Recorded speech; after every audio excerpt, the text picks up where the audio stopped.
Any movie fans in the room? Any of you like Marvel? How about fans of scary movies? Or are you more of a Disney person like me? Okay, here's another question. How many of you love watching movie trailers? Yep, me too. There's exciting music and the editors have pieced together the most ridiculous action scenes or the funniest one-liners to make the movie seem absolutely awesome. Now, whether I have any intention of actually seeing the movie or not, I still love seeing the preview of it because it leaves me wondering. And here's what I know for a fact. There's always more to the story than what I see in the trailer. You see, it wouldn't make sense for editors to give away the whole entire story in a 2-minute preview. But also, I bet you've had this experience as well. There have been trailers that I've seen that made movies seem like it was going to be the scariest, funniest, or greatest movie in human history. Then I watched the movie and it was meh. Like they literally showed the best parts of the movie in the trailer and the rest was garbage. Oh, there was still more to the story of that movie. It just wasn't that great. For the next few weeks, we're going to be talking about things that are really similar to movie trailers. We're talking about parts of life that we have all had an idea about, parts of life that you see in culture almost everywhere. And there's often more to the story than what we see in the previews in both good and bad ways. We all kind of know something, but there's way more to the story. And we're gonna start by talking about sex. Okay, I get it. Talking about sex in church can be a little weird until you think about the fact that it's talked about almost everywhere else. Singers sing about it, rappers rap about it, Netflix shows, don't avoid it. It's everywhere on TikTok, magazines at the grocery store even talk about it on the covers. Movies use it as a selling point. It's talked about at school, it's joked about with friends, and some of you may wish that your families would stop trying to have that conversation. Or you may be thinking, I already know what you're going to say. Even if you haven't been around church much, you've probably been around church people or Christian TikTokers enough to get the idea that God cares a lot about our sex lives. In fact, maybe you feel like God hates sex. That's the story. Or maybe you feel like God's mad about sex. That's the story. Or God only cares about virginity, and that's the whole story. And if that's true, I'm sure it brings up questions like, is it bad that I'm thinking about it? Is it bad that I want to do it? Can I do everything but actual sex? I know people who've had sex and none of them died. Is it really that big of a deal? Or maybe I've had sex, so does that mean that I'm doomed forever? What if it wasn't my choice and someone else made the decision for me? What does God think about that? What am I supposed to do now?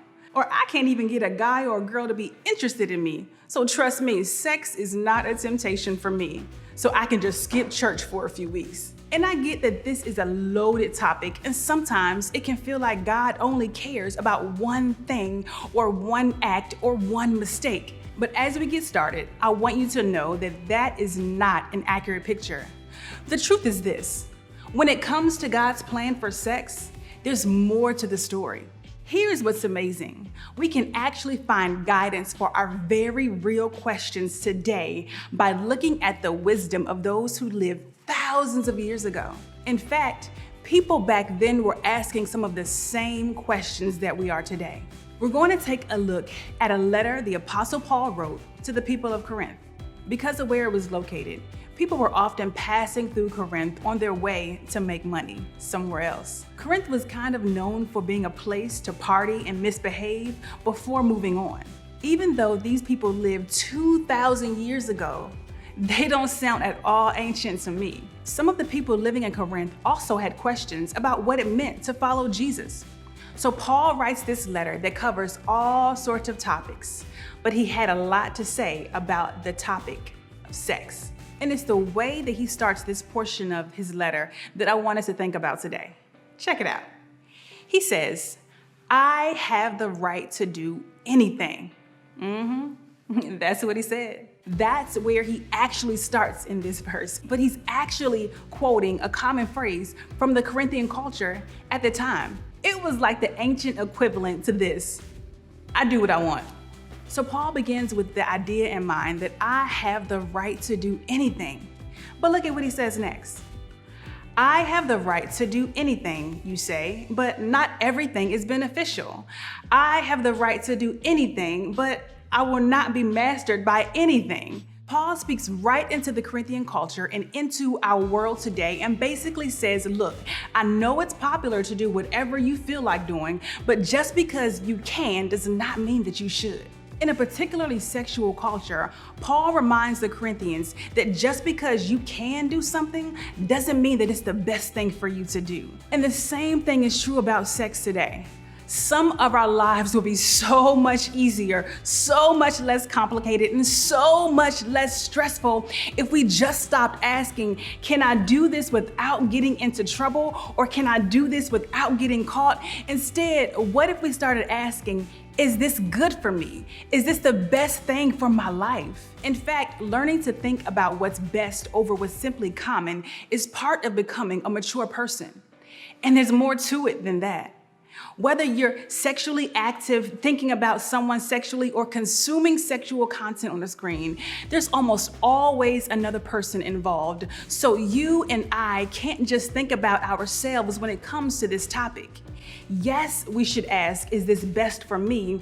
But we may be able to talk ourselves into doing something that we think is right for us, even though it might be harmful to someone else. If we really want to get this right, we should go even further.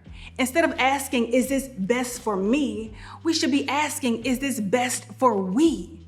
Is this best for me and the other person? This way of thinking is not optional for those of us who follow Jesus. In fact, when asked what's most important, this was part of Jesus' answer. Love your neighbor as yourself.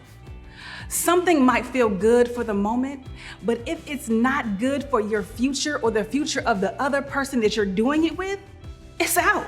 If something is fine for you, but you don't know or you can't know if it's harming another person, it's across the line. You see, Jesus was so clear about what God is like. How you treat people and how they treat you is a big deal to God. God doesn't hate sex and doesn't want to keep us from it.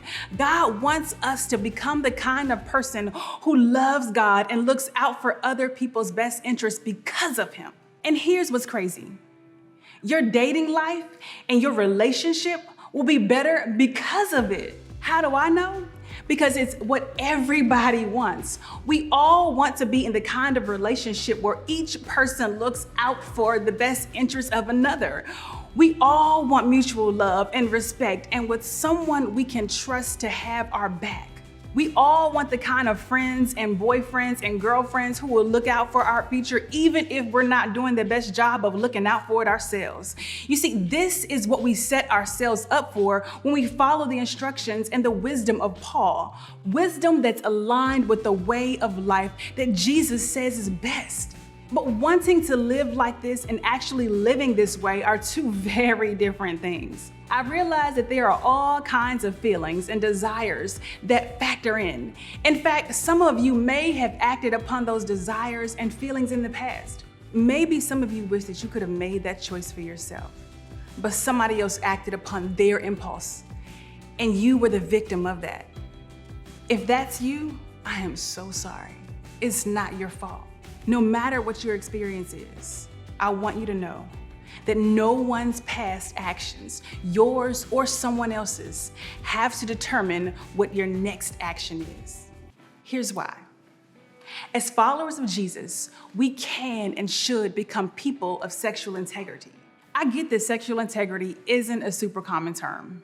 Integrity just means someone is trustworthy, honest, and looks out for others. They're the kind of person whose beliefs and words line up with their actions. And just like you can be a person of integrity in your academics and in your friendships, you can and should have integrity in your sex life, no matter what your past experiences are. Sexual integrity is about more than just saving sex until marriage or feeling guilty for not waiting. It's choosing to honor God and others in how we think about, treat, and value the people who we date. So how do you become a person of sexual integrity? Integrity is about the person you want to be. You can always choose to live with sexual integrity starting now. Nothing that you've done and nothing that has been done to you can take that away. You may be thinking, sexual integrity sounds nice, but can you just tell me where the line is, what's okay and what's not? Now, there's no shortage of people out there who will tell you or decide for you, but I want you to think for yourself. I want you to ask questions, wrestle with what's true, listen to older, wiser people, and then make a decision for yourself. Not just a decision about what you will and won't do moving forward, but a decision about the kind of person that you want to be. A few steps that I believe that you can take. First, talk to God about who you really want to be. Invite God into the story of your life, your whole life, and yes, even your sex life. You may have never done that before, but just know that God cares. And it might seem awkward at first, but God loves you and wants to show you how to experience life the best way that it's meant to be. I believe that when we talk to God, God listens. And when we listen to God, God will lead us to what we should do and what's best. Even if you're new to this whole church thing or exploring faith, try this. I mean, what do you have to lose, really? If He really does lead you to what's best for your sex life, isn't that what you really want anyway? Now, second, talk to someone about how you plan to become that person. Bring it up with a trusted adult like your small group leader.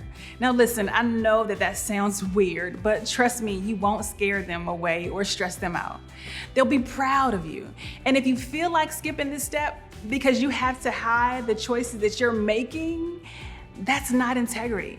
Integrity is rarely something that you feel the need to hide. So the more openly you talk about what you're feeling, what you're struggling with, and how you plan to become the person that you really want to be, the more you'll stay focused on becoming a person of integrity in all areas of life. I get that this is complicated, and it's not the kind of thing you want to talk about with just anybody. That's why we have small groups. We want every one of you to have a group of people that you can figure out life with, even when the conversations are personal. And we want you to have a leader that you trust, that you can talk to about anything. Your group leader is that kind of person. And if you don't feel comfortable talking in front of your group, we get it. You can talk another time with your leaders too. They'll totally get it and understand. Imagine if accepting this invitation led you to a life that's better than what you could possibly dream of. If you choose this way of life, you might just find that when it comes to God's plan for sex, there really is more to the story.